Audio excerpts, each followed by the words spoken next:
Bom, meus queridos, nós vamos dar continuidade ao estudo do livro de Apocalipse que estamos fazendo aqui, quase terminando o livro, né? Estamos aqui, hoje vamos terminar o capítulo 20.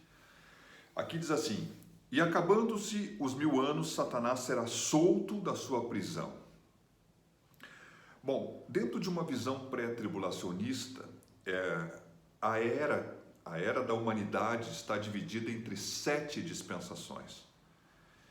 Bom, o milênio, ele será a 7ª era, ou a 7ª dispensação. Bom, os homens, de uma forma geral, eles erraram em todas as dispensações, né? A primeira dispensação, ela acontece ali no Jardim do Éden.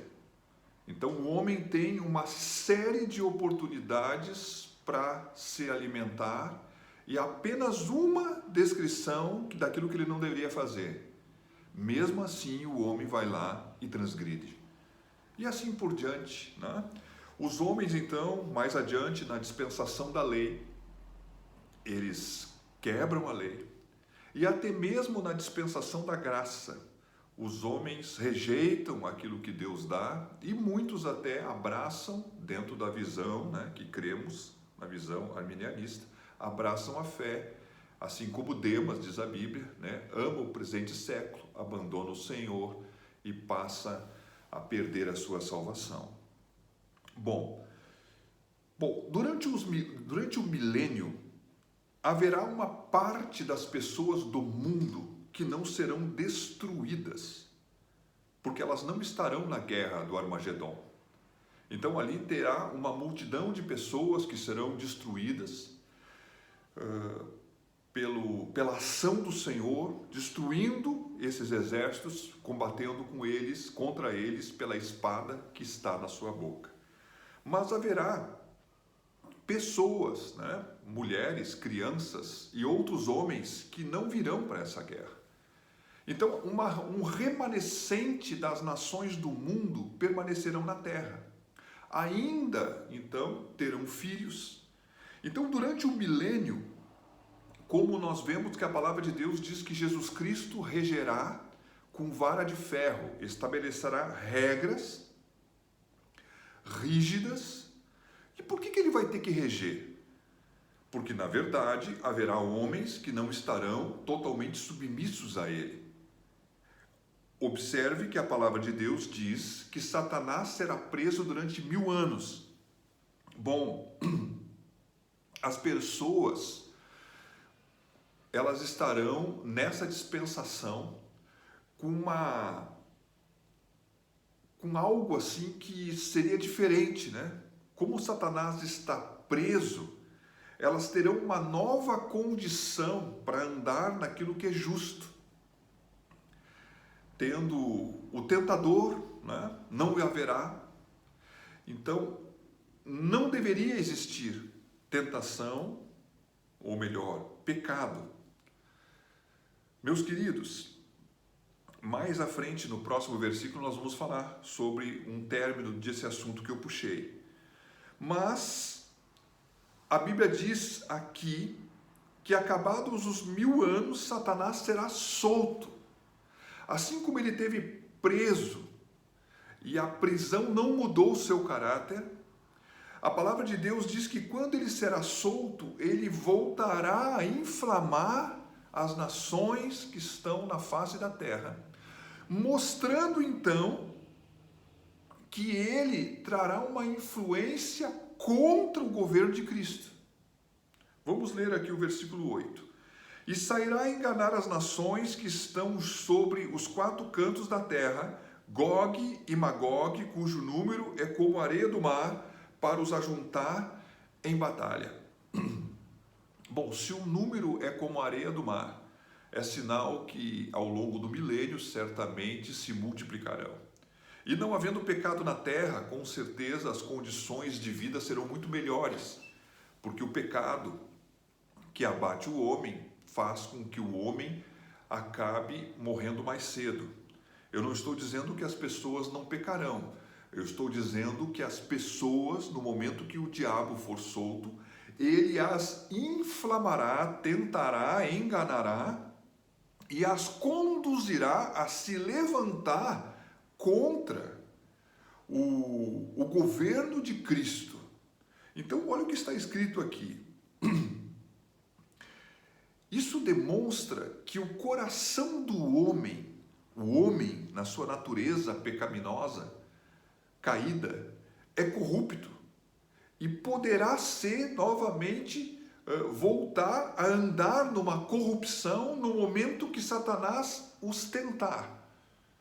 Meus queridos, Gog e Magog diz respeito, no livro de Ezequiel, a um governante, né? Ou falando de Gog, Magog, Meseque, falando de vários termos, que numa noção se diz respeito a um rei e a um lugar, uma região.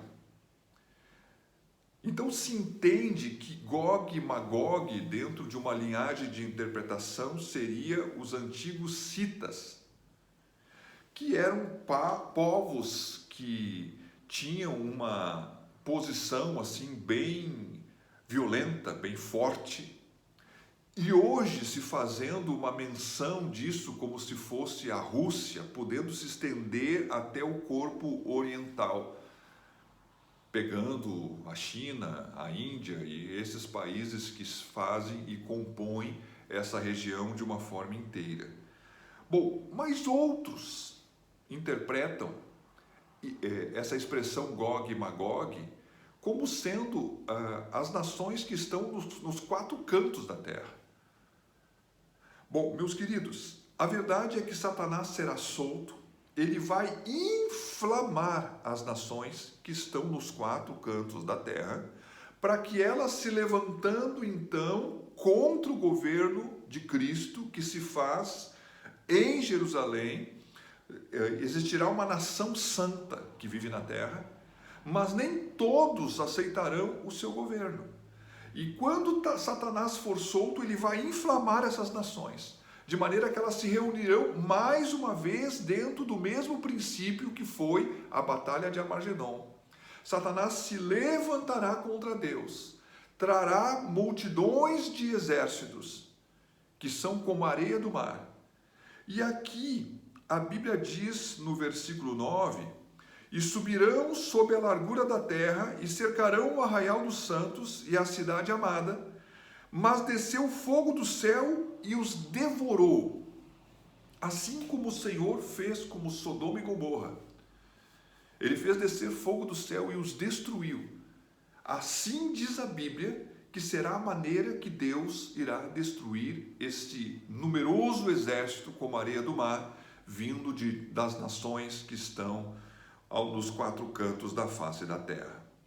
O versículo 10 diz assim: e o diabo que os enganava foi lançado no lago de fogo e enxofre, onde está a besta e o falso profeta, e de dia e de noite serão atormentados para todo sempre.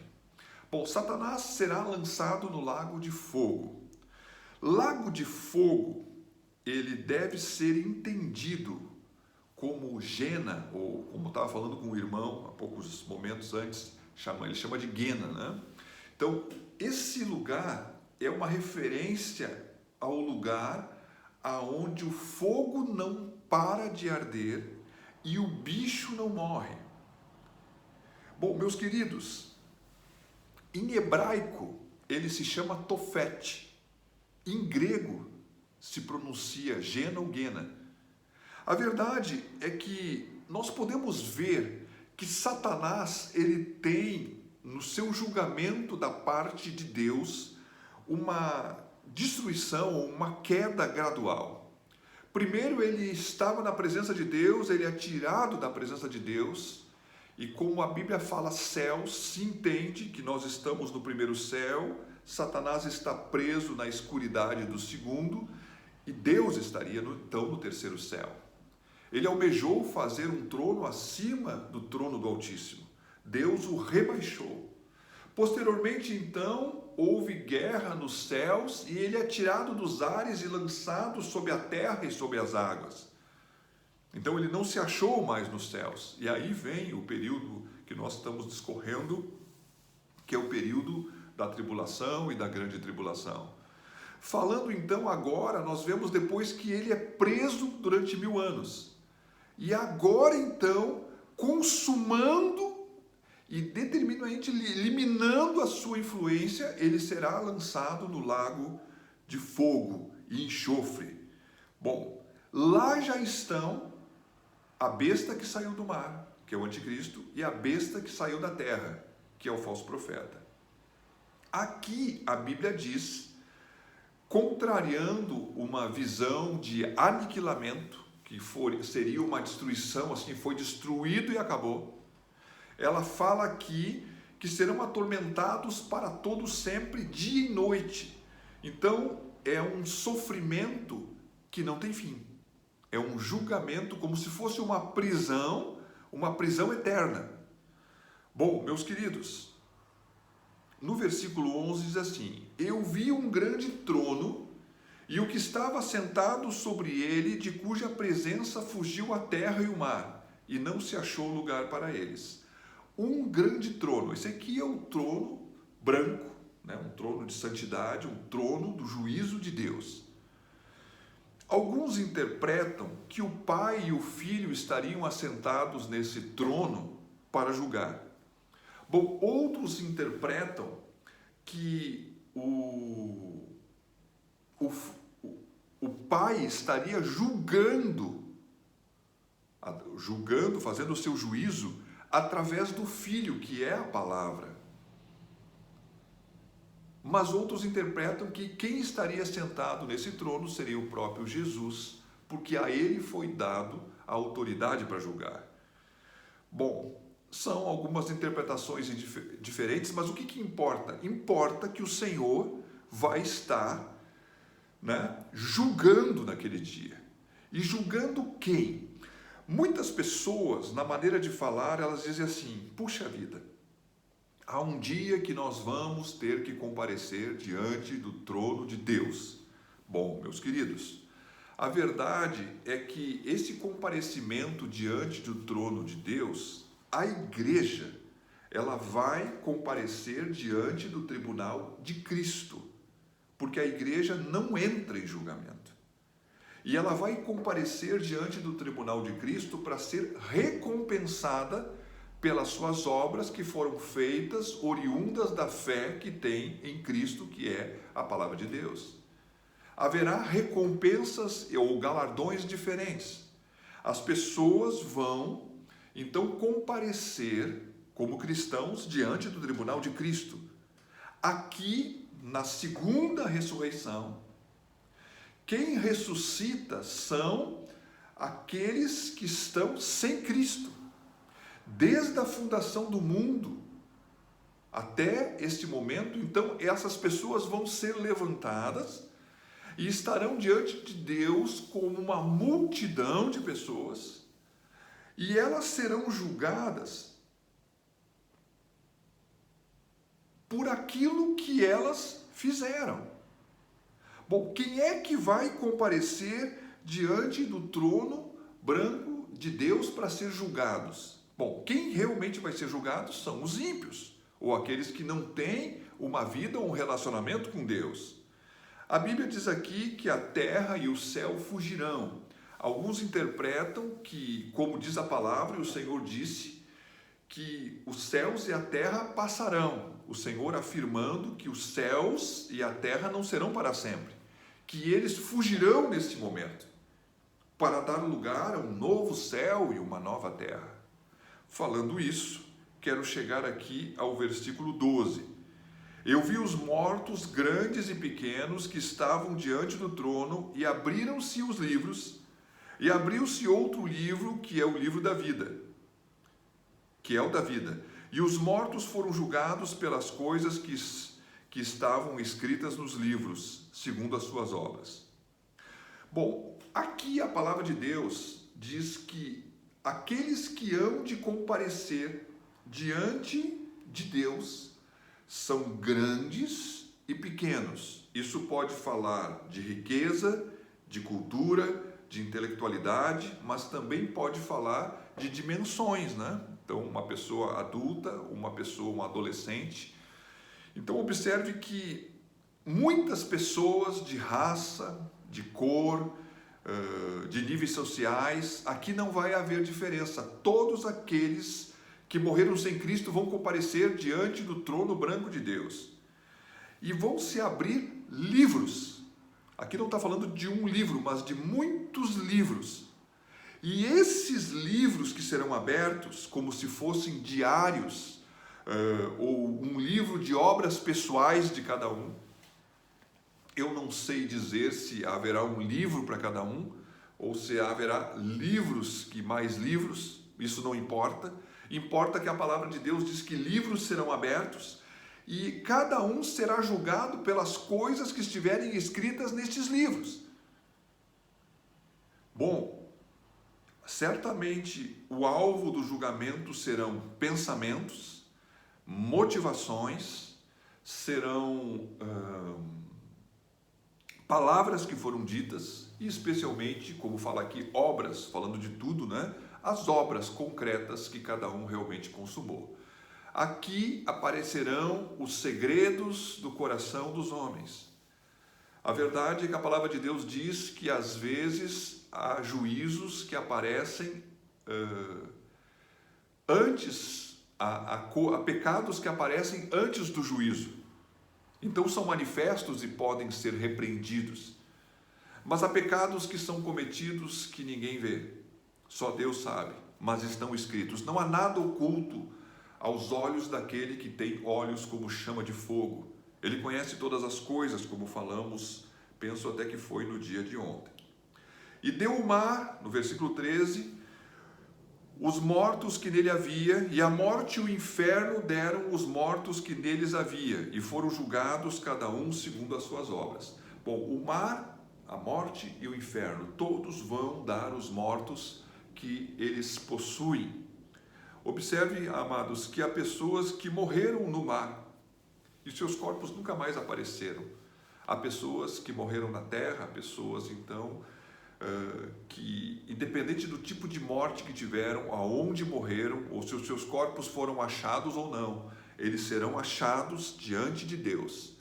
Há diferenças de opiniões, né, sobre essa ressurreição. Há quem pense, né, que a ressurreição não se dará na forma de um corpo, mas em princípio, como falamos aqui, a alma de um homem, ela estaria sempre consciente. Então, se algo tem que ressuscitar, seria um corpo. Quando Jesus Cristo ressuscitou, a ressurreição, ele ressuscita num corpo, ele aparece aos seus discípulos, e se pensa então que há uma ressurreição, as pessoas são então e aparecem diante de Deus com corpo, alma e espírito.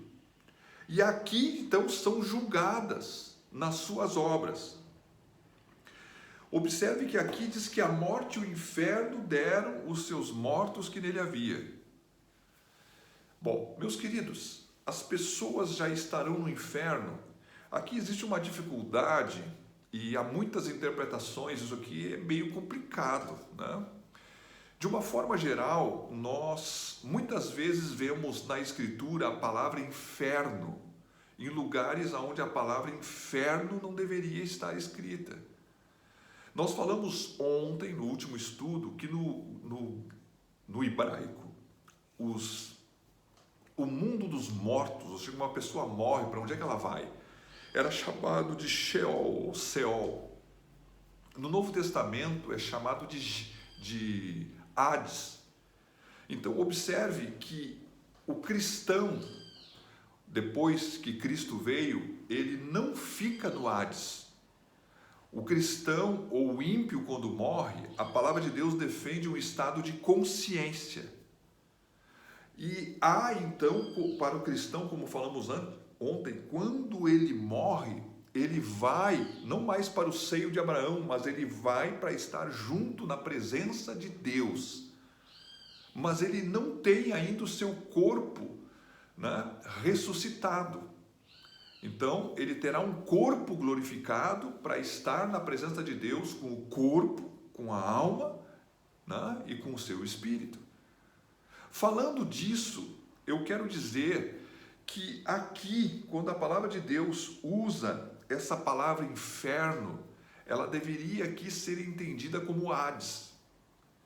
Observe então que a morte e o inferno, os não cristãos, depois que Cristo veio, eles continuam no Hades, aonde o rico tinha consciência e era atormentado numa chama. Mas será que essa chama, como falamos ontem, já é um inferno?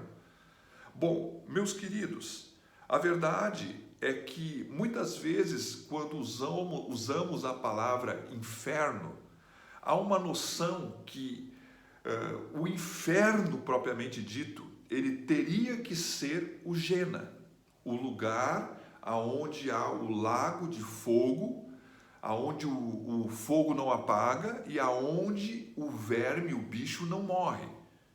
Então, falando disso, nós podemos dizer que a Bíblia diz que quando Jesus morreu, ele desceu, conforme a tradução, ao inferno. Então, vamos convir. Há algumas descrições que, pela tradução, nos produz confusão. Mas a verdade é que existe, então, um lugar onde os mortos sem Cristo estão.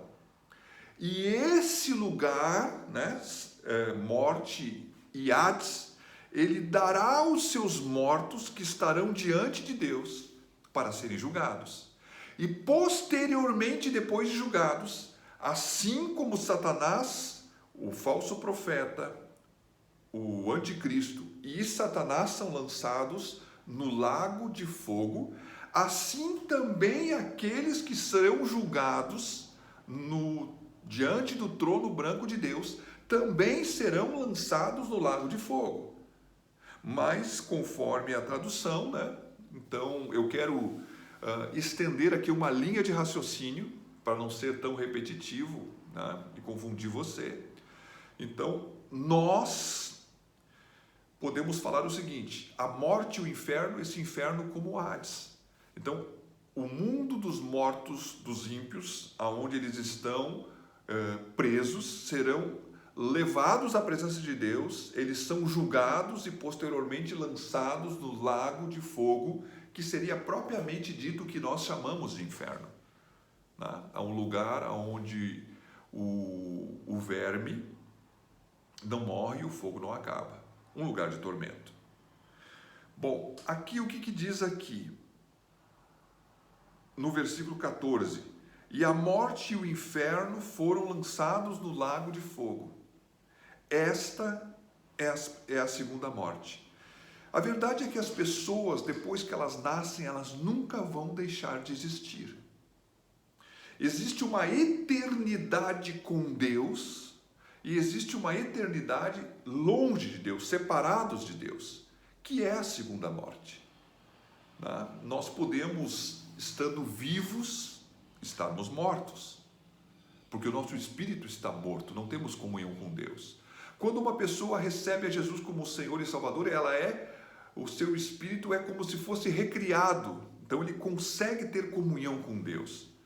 Falando disso, então, nós podemos falar aqui que a segunda morte é uma morte eterna, aonde a pessoa vai estar privada da presença de Deus. Bom, chegando aqui ao final, o que nós podemos dizer? Versículo 15: e aquele que não foi achado escrito no livro da vida foi lançado no lago de fogo. Bom, meus queridos, para alguém estar escrito no livro da vida, e certamente se você está ouvindo isso, você certamente deve ter o seu nome escrito no livro da vida. Você está interessado nesse assunto. Quando uma pessoa confessa a Jesus como Senhor e Salvador, o seu nome é escrito no livro da vida. Então, diante do trono de Deus, haverá o livro da vida e muitos livros. O livro da vida, ele dá a cada um uma garantia de ter em Cristo a vida eterna. Os muitos livros trarão atitudes, pensamentos, motivações, palavras, mas isso os condenará, porque não estão escritos no livro da vida. E uma vez então que não estão escritos no livro da vida, as pessoas serão lançadas no lago de fogo. E aqui diz: e aquele que não foi achado escrito no livro da vida foi lançado no lago de fogo.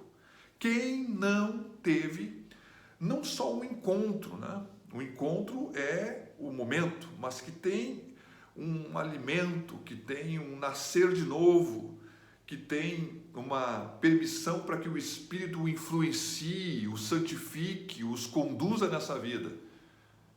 Porque seria muito primário dizer assim: bom, confessa Jesus como Senhor e Salvador e você vai ser salvo.